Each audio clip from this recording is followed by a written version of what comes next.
Prince Harry and Meghan Markle's resignation reminds everyone of 1936 abdication crisis.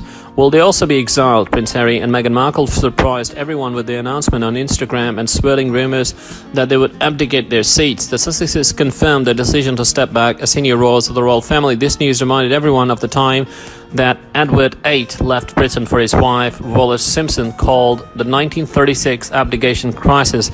Will they also be exiled? King Edward VIII made history when he abdicated the throne to marry Wallis Simpson after her second divorce got finalized. According to Express, they were exiled from Britain, but things were more complicated than that. Carrying on the title of the Duke and Duchess of Windsor, they got married in 1937.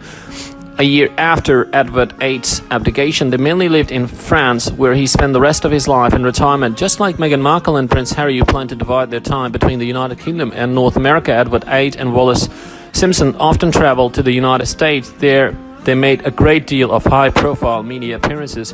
When Edward VIII abdicated his throne, he was succeeded by his brother, George VI.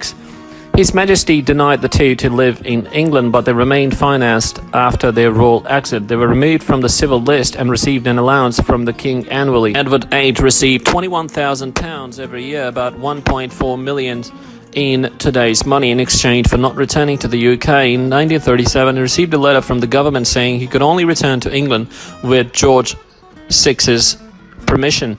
The Guardian noted that Edward VIII would not get permission if his return would be deemed contrary to the public interest. If he decided to disregard his brother's rule, the ministers would advise George VI to cut his allowance. Fortunately, this didn't happen. Would the same thing happen to Meghan Markle and Prince Harry? The Sussexes have yet to reveal if they will retain their titles as Duke and Duchess or the HRH honorifics.